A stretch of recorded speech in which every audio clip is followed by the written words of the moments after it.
Go ahead and judge me. At my husband's birthday party, I let my male best friend pull me against him and kiss me in front of 39 guests. I did not push him away. I grabbed his jacket and kissed him back while my husband watched. Obviously, I called it harmless because Raphael had supported me during the 8 months my husband chose work over our marriage. When Evan offered me his hand and one final chance to leave the dance, I rejected him in front of everyone. Then he turned his wedding ring outward, Raphael's sister stepped beside him, and the entire room learned why my best friend had spent the night pushing me across every boundary. 6 seconds after the music stopped, neither man was choosing me anymore. My name is Morgan Hale, I was 34, and I worked as a senior product manager at a fitness technology company. Obviously, my friendship with Raphael was harmless, and if 5 people saw us laughing while one person chose to look offended, that did not make me the problem. Raphael had been my closest friend since college, and I would not abandon him because Evan felt insecure. At Evan's birthday party, I planned to let Raphael cross the line and prove it had never mattered. Evan always turned his wedding ring inward when Raphael came close, and I read that habit as another weak attempt to hide his jealousy. I was certain one public night would finally prove which man understood me and which one only wanted limits. They did not see Sunday mornings at Riverside Records, when Evan and I searched dusty boxes for one used vinyl single, then carried it home with 2 coffees and played it before lunch. 1 record, 2 cups, no phones. The blue vinyl from our engagement stayed above the turntable because Evan had played it on a rooftop before he proposed. He had built that evening himself, including the crooked string lights. He looked at me as if there was no second option. I needed that kind of certainty more than I liked to admit. When I was 16, my best friend stopped answering me after her family moved away. I sent messages for 3 months, 12 messages, 4 emails, no reply. After that, I kept people close by giving them a place no one else could take. Evan had the place of my husband. Raphael had the place of my oldest friend. Obviously, those places were different, so asking me to choose made no sense. The trouble began during Evan's bridge project. For 8 months, he came home with grey dust on his cuffs and numbers still moving behind his eyes. He ate beside me, but his attention stayed at work. If I told him about a bad meeting, he asked whether I had documented the decision. If I said I was lonely, he said the project would end in October. He treated feelings like loads on a structure, something that could be measured and carried until the deadline passed. He answered on the first ring. He remembered which director interrupted me and which co-worker stole my idea. When I wanted to talk after midnight, he stayed awake. None of that was romantic. It was harmless attention from someone who had known me for 14 years. Evan could have offered the same thing, but he kept offering dates on a calendar. Our private game night was 6 weeks before his birthday. Lila and Noah came with cheap red wine, Delaney brought a lemon cake, and Raphael arrived last with the card game I liked. 6 people were in our apartment. I counted because Evan later behaved as if Raphael and I had created some secret room around ourselves. Everyone could see us. Raphael took the chair beside mine and rested his arm along the back, behind my shoulders. He joked that our friendship had already lasted longer than several marriages. Lila laughed first. Delaney followed. I laughed too. 3 witnesses laughing, 1 man looking down, and Evan standing by the kitchen counter with his wedding ring turned inward. He asked softly whether Raphael thought that joke respected our marriage.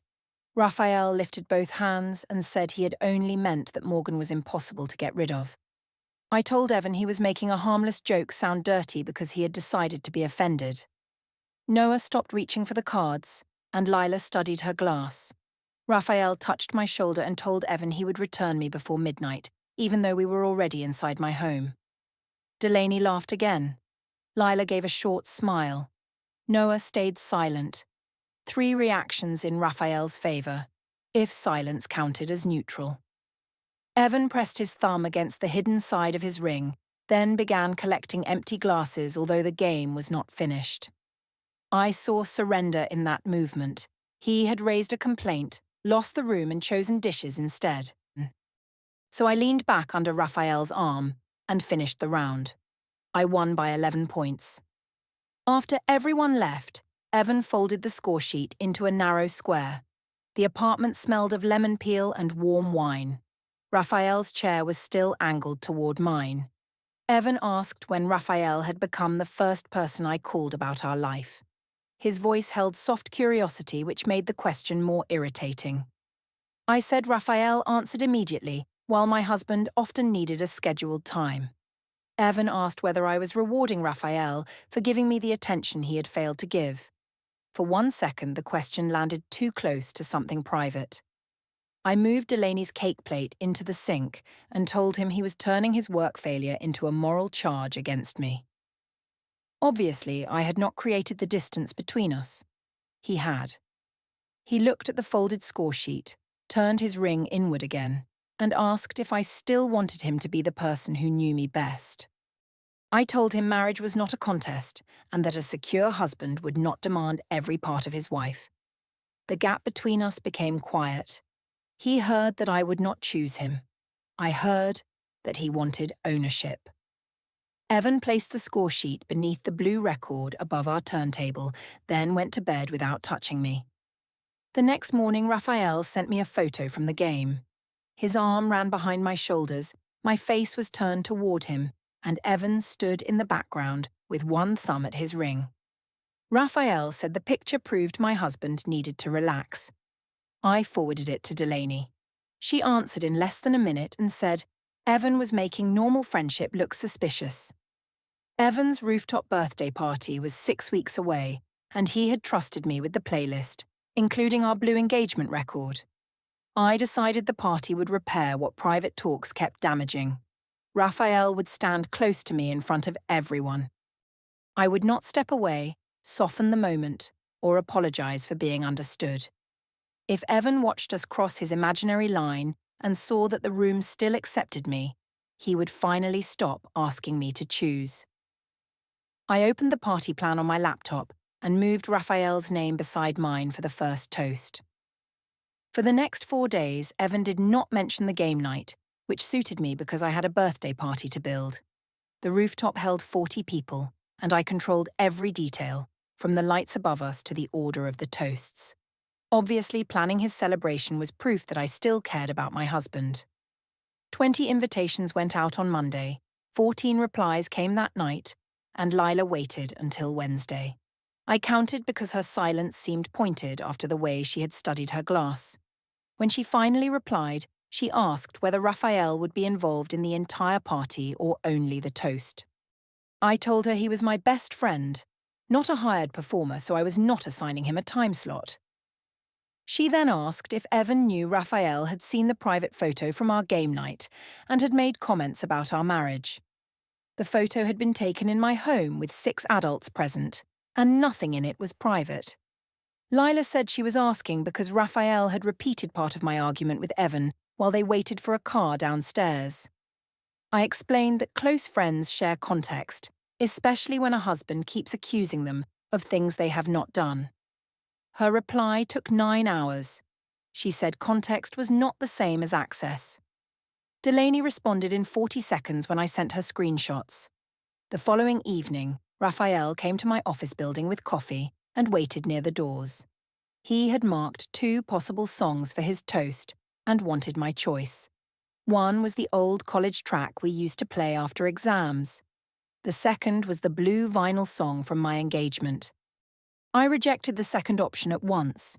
That record belonged to Evan and me, and even Raphael could not turn it into one of his jokes. He smiled and said my quick answer proved I understood that some things could belong to only 2 people. Then he asked why our friendship never received the same protection. I told him it did, because I had defended it for years. Raphael said defense was not enough if I became smaller whenever Evan entered the room. He wanted a clear moment at the party, something no one could explain away as an accident. I reminded him that this was my husband's birthday, not a stage for his pride. He said Evan had already made it a test by treating him like a threat, and stepping back now would prove Evan had been right. If I changed the plan, my oldest friend would think marriage had erased his place in my life. So I chose the college track and placed it after Evan's favourite song. Raphael relaxed and squeezed my hand once across the table. On Sunday, Evan and I went to Riverside Records as usual. He wore the navy sweater I had given him 2 winters earlier, and for half an hour we moved through the boxes without talking about Raphael. I found a used jazz single with a torn paper sleeve. At the counter, the owner asked whether we were planning another rooftop celebration like our engagement night. Evan turned his wedding ring inward before answering that I had the birthday plans under control. I heard trust in it, or perhaps defeat, and either one made my job easier. Back at home, he took the blue vinyl down and cleaned it with the soft cloth he kept beside the turntable. He asked why Raphael needed the first toast when Noah had known him longer. Raphael spoke well in public. Noah hated attention, and the party needed energy before dinner. Evan then asked why Raphael had told Leela about our argument after game night. Obviously, Lila had gone directly to my husband after questioning me, which showed that this was becoming a campaign against a friendship between a woman and a man. I told Evan nobody would care if Raphael were a woman. He said gender was not the issue. The issue was that Raphael knew private complaints about our marriage and used them to embarrass him in front of friends. I answered that a secure husband would not turn my support system into an enemy simply because he had been absent for 8 months. Evan placed the cloth beside the blue record and asked whether I could keep Raphael out of the first toast. I told him accepting that demand would tell everyone he could control me whenever he became uncomfortable. He returned the record to its sleeve and left our jazz single unopened on the table. That evening, Noah called while I was reviewing the rooftop seating plan. He asked how often Raphael and I spoke after midnight. He said Raphael had once shown him a message from me about Evan sleeping in the guest room during the bridge project. Noah asked whether Evan knew Raphael kept screenshots. I said Raphael saved everything, including restaurant addresses and bad jokes, because that was how his mind worked. Noah became quiet, then said he and Lila might leave the party before the toasts. After the call, I moved their seats from our table to one near the service door. On Thursday, Raphael came over while Evan was still at work, so we played the college track and practiced his toast. He wanted me standing beside him when he spoke. I suggested staying near Evan instead, since the night was for him. Raphael asked whether I was already retreating. He said crossing a line meant nothing if I crossed it only when my husband looked away. He stepped closer and said he was tired of being treated like a shameful secret after 14 years of loyalty. 7 college friends knew us before Evan did. 6 people had watched us at game night, and 40 guests would see us on the roof. Raphael said they would prove nothing unless I stopped protecting Evan from what our friendship looked like. I agreed to stand beside Raphael for the toast, but I chose the limits. I allowed our usual closeness there, but no kiss or private joke about marriage. He accepted too quickly, then asked if we could add one dance after dinner. When Evan came home, the college track was still paused on the television screen. He looked at Raphael's empty coffee cup, turned his ring inward, and asked if the toast had already become a rehearsal. I said good parties required preparation. I opened the schedule again, placed a 4-minute dance after Raphael's toast, and sent him the update. By the afternoon of Evan's birthday, the rooftop looked exactly as I had planned. Warm bulbs hung over the tables, the city moved below the glass wall, and the blue vinyl waited beside the sound system in its worn sleeve. I had 40 place cards, 38 confirmed guests, and 2 people who still had not answered. Lila and Noah were the 2. Obviously, their silence said more about their discomfort with a close friendship than it said about me. Evan came up from the stairwell wearing the dark suit I had chosen for him. He looked handsome, but he also looked separate from the room, as if he had entered someone else's event. His wedding ring was turned inward. I straightened his collar and told him everything was ready. He asked why the schedule beside the sound system included 4 minutes for Morgan and Raphael after the first toast. I explained that it was one harmless dance to an old college song, nothing private and nothing romantic. That should have ended the discussion. Raphael arrived 20 minutes later in a black jacket with no tie. His sister Camilla came with him, carrying a square white box from the bakery Evan liked. Raphael hugged me before he greeted my husband. Raphael asked if I was ready to stop apologizing for our friendship. I told him I had never apologized. He said tonight would show whether I meant that. Noah finally appeared alone, 40 minutes late. He said Lila had a headache. I knew an excuse when I heard one, but I thanked him for coming. I counted the people around Raphael instead.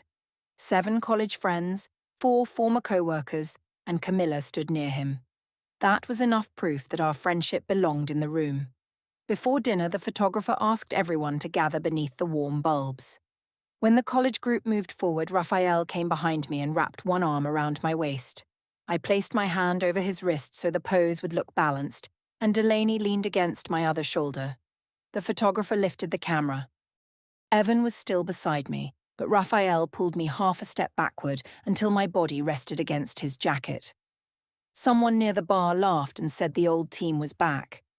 Evan looked at Raphael's arm, then at my hand resting over it.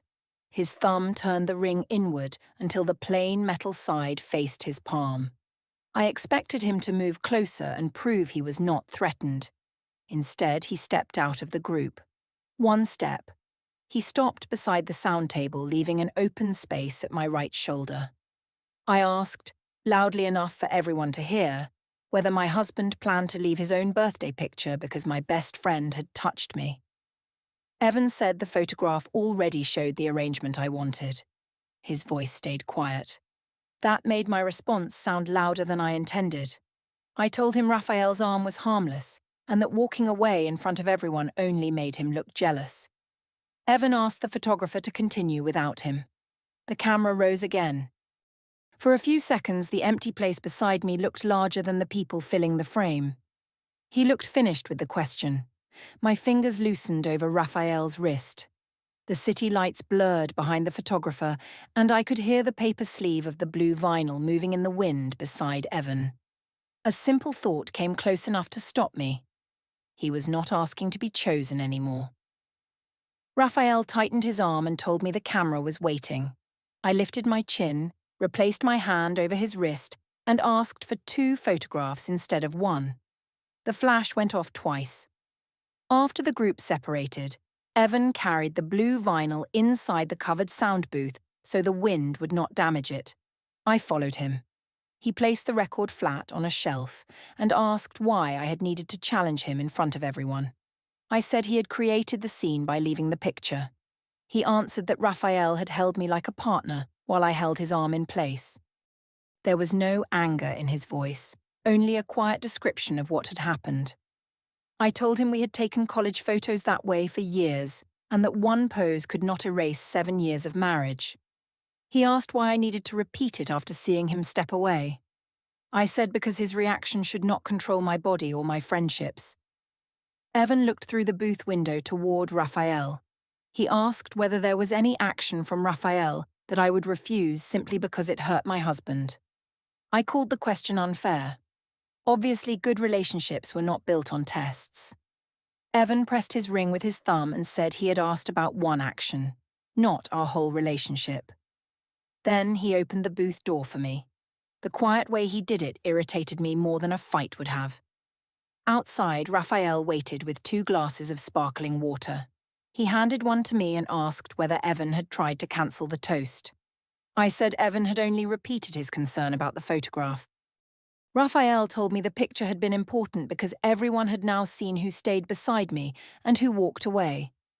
That sounded cruel, so I reminded him Evan was still my husband, and this was still his birthday. Raphael said he knew, then asked whether I wanted to remove the dance.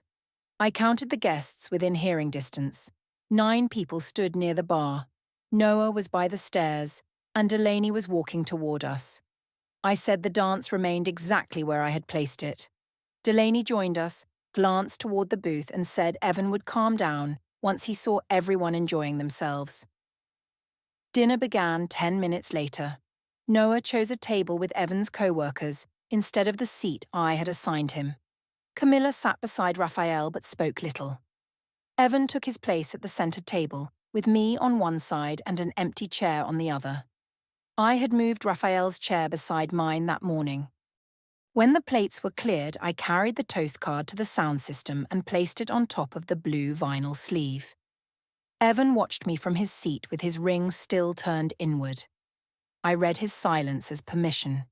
Then I signaled Raphael to stand, certain the first toast would pull the whole room back to my side.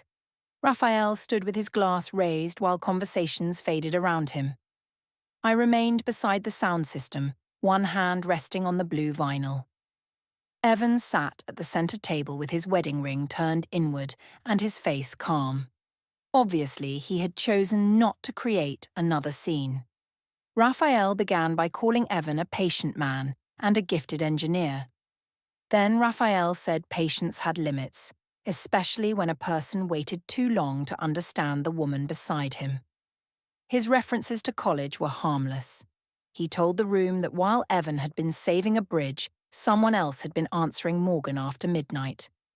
He said friendship meant answering at 12:18 when the person who promised to come home did not. I counted 11 people looking toward Evan and 9 looking toward me. Raphael lifted his glass higher and said, Evan should be grateful that his wife had never been alone, even when her husband had left an empty chair. Raphael placed his free hand against my back and thanked me for never allowing marriage to make our friendship smaller. His thumb pressed once against the hidden side of his ring. Raphael ended by saying some bonds survived because 2 people refused to let anyone place limits on them.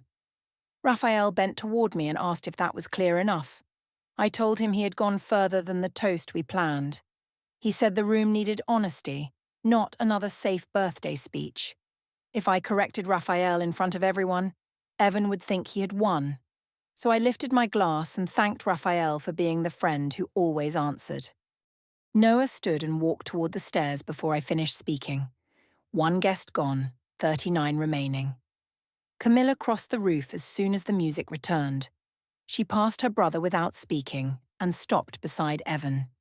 He rose and they moved toward the far side of the stairwell where the warm bulbs did not reach. She spoke, then touched his sleeve and walked away. Evan stood alone by the glass wall and turned his ring inward again. I assumed Camilla had asked about the cake because she had brought the bakery box and Evan knew when it should be served. There was no other reason for them to whisper. She looked at me for a long second and said the cake was not what they had discussed. She said it concerned her brother and that Evan deserved a direct answer. Obviously, siblings often carried old arguments into rooms where they did not belong. I returned to the center table and found Evan's chair empty. The blue vinyl had begun playing through the rooftop speakers. The soft opening notes belonged to the night he proposed, but most guests kept talking over them. I found him near the sound booth and asked why he had played our record before the scheduled dance. The sound worker had followed my playlist. Then Evan asked if I had known Raphael planned to mention our missed anniversary and the midnight message. I admitted that I knew he might mention supporting me during the bridge project, but I had not approved the exact words. That was the honest part. Evan said the exact words were no longer the problem. He named the patterns slowly. The late calls, the saved messages, the joke about our marriage, the photograph, and now the toast. He asked how many separate moments I needed before I stopped calling each one harmless. I told him Raphael enjoyed provoking him, and perhaps I had allowed too much because I hated being told whom I could keep in my life. It was the closest I could come to a compromise without betraying myself. I offered to shorten the dance from 4 minutes to 2 and promised to sit beside Evan for the rest of the evening. Evan asked why my compromise protected the dance instead of protecting him. I said cancelling it now would shame Raphael in front of everyone after he had defended me. Evan answered that Raphael had not defended me. He had used private pain to claim a place beside me. I said Evan was ignoring the 8 months when I had needed him and received calendar dates instead of comfort. That fact stopped him. His jaw tightened, and for the first time that night, he looked directly at me. He admitted that he had failed me during the bridge project. Then he said his failure did not turn every choice after it into something harmless. I heard the word failure and held on to it. Obviously, if he accepted that he had created the distance, he could not punish me for filling it. I told him the dance would last 2 minutes and that this was my final compromise. Evan pressed his thumb against his ring and asked me to remove it completely. His request was quiet, with no threat behind it. I shook my head. He stepped aside and opened the booth door, the same way he had after the photograph. When I returned to the roof, Raphael was waiting near the center table. He asked what Camilla had said to Evan. I told him she claimed it concerned him. For the first time, Raphael looked uncertain. He asked whether she had shown Evan anything. I said they had only spoken, and the whole exchange was probably about the cake or some family argument. Raphael told me Camilla enjoyed making him look careless. Then he asked whether Evan had tried to cancel our dance. I said I had reduced it to 2 minutes. Raphael's uncertainty vanished. He said cutting the song would make it look as if Evan had disciplined us. I reminded him that this was supposed to be harmless. He answered that harmless did not mean weak. Delaney joined us, but she kept checking the stairs where Noah had left. I asked whether 2 minutes looked like surrender. She hesitated before saying most guests would not know the original length. Raphael said he would know. I would know. Evan would know. 3 people, 3 meanings, 1 decision. I walked to the sound worker and restored the full 4 minutes. Evan watched from beside the glass wall as I changed the schedule. He did not approach me again. When the blue vinyl ended, I removed its sleeve from the sound table and placed it beside Evan's empty chair. Then I asked for the college track. The first beat crossed the rooftop and Raphael held out his hand while every remaining guest turned toward us. Raphael kept his hand open while the college track filled the rooftop. I placed my hand in his. Obviously, refusing after everything I had defended would have made the photograph and the toast look shameful. This dance was harmless, and 4 minutes would prove it. I counted the reactions because the silence around the dance seemed louder than the song. Evan remained beside the glass wall. His wedding ring was turned inward, and one hand held the blue vinyl sleeve against his leg. Raphael leaned close and said everyone could finally see that Evan had never owned the space between us. Then he moved his hand lower along my back and pulled me closer. Still, I stayed where Raphael placed me because moving back would tell him that Evan's discomfort mattered more than 14 years of loyalty. Raphael smiled against my temple and asked whether I trusted him. I said obviously I did. He turned me once, then caught me against his chest as the beat slowed. Evan left the glass wall and walked toward us. He did not raise his voice or touch Raphael. Evan said he had allowed Raphael to finish the toast because he wanted me to hear every word and choose with full knowledge. Then he offered me his hand. He asked me to leave the dance with him, go home, and speak without Raphael or the room between us. Raphael kept his arm around my waist but did not speak. I could feel the pressure of the room asking me to make my husband comfortable again. I told him that for 8 months I had begged my husband to come home, listen to me, and choose our marriage over his bridge, but he had left me alone with calendar promises. Evan did not argue. He said I was right about those 8 months. He also said the choice in front of me belonged to tonight. I answered that a husband could not abandon his wife, return when another man supported her, and demand that she erase the person who stayed. Evan looked at my hand resting on Raphael's shoulder. His thumb pressed the inside of his wedding ring for the last time. Then he stopped touching it. He walked to the center table, placed the blue vinyl sleeve flat beneath my empty glass, and moved my place card away from his. He set it beside Raphael's plate. I read it as bitter theatre, another attempt to show that I had chosen the wrong seat. That meant I had won the argument. I turned back to Raphael and told the sound worker to restart the track from the beginning. Evan said nothing. His silence gave me room to become louder. I told everyone that friendship between a woman and a man did not become dirty because a jealous husband needed control.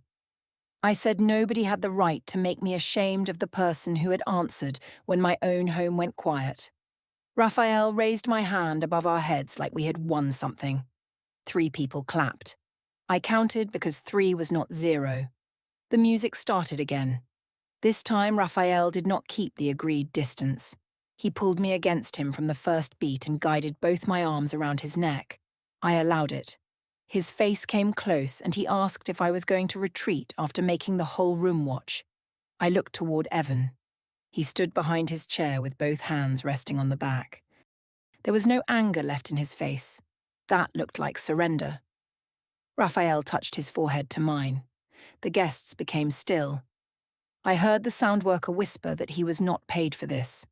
I heard Camilla's empty chair scrape when someone moved past it. I heard Delaney say my name once.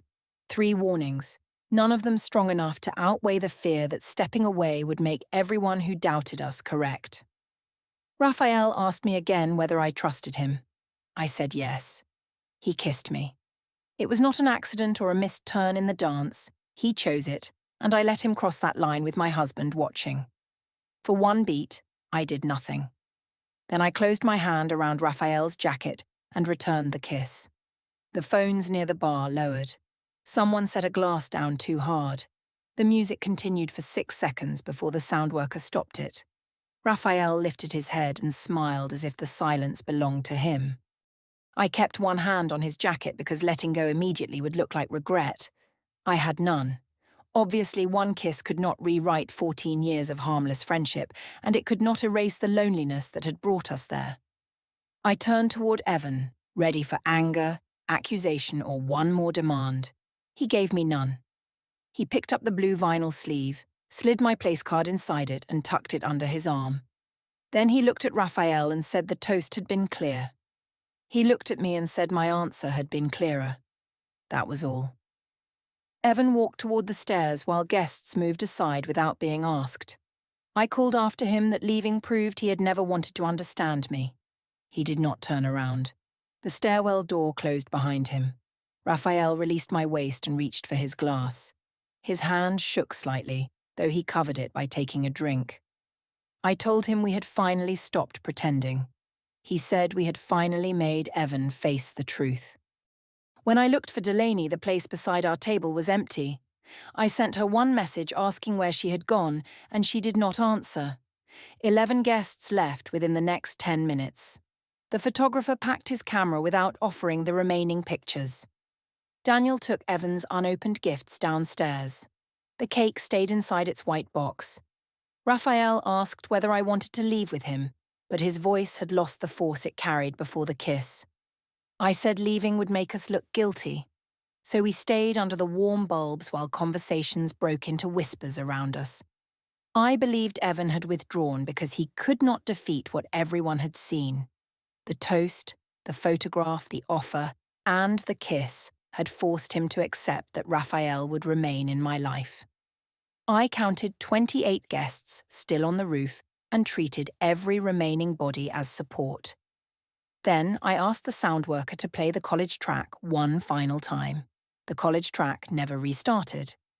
Evan was standing inside the open stairwell door when I turned from the sound worker. He smiled, but there was no jealousy in it.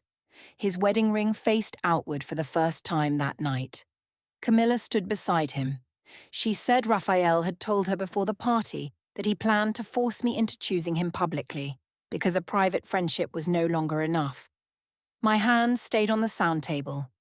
Evan explained that the ring had never been a nervous habit. Each time Raphael crossed a boundary, he had turned it inward to remind himself not to compete for a wife who demanded 2 men prove their loyalty. Lila and Noah had asked specific questions because Raphael had shown them my messages. Evan had left the photograph because it already showed the truth. Camilla had confirmed Raphael's plan beside the stairwell. The toast and Evan's final offer had given me every chance to correct the story before I completed it myself. He had arranged no trap. 39 witnesses and several raised phones had watched me choose the version Raphael wanted. The sound worker removed his hand from the controls and said the dance had stopped being harmless before the kiss. Raphael demanded that I leave with him immediately, then blamed me when I asked whether the kiss had meant we were finally together. He walked out alone before Evan finished collecting his gifts. A divorce petition arrived 3 days later, and mediation was scheduled. I moved into a furnished studio above a pharmacy. Half of our joint savings went toward closing the apartment and the party bills. Lila, Noah, and Delaney stopped answering me. Raphael sent one message calling the kiss an emotional mistake, then blocked my number. At work, 2 colleagues lowered their phones whenever I entered the break room. Obviously, I had wanted proof that marriage could not erase my oldest friendship. What I proved was that I needed Raphael to cross the line so Evan would keep fighting for me. When Evan stopped, the victory lasted 6 silent seconds. I thought 2 men choosing me meant nobody could leave. It only gave both of them a door. The blue vinyl stayed with Evan, my place card still hidden inside its sleeve. I made my husband watch me choose Raphael, and Raphael left before the birthday cake was ever opened.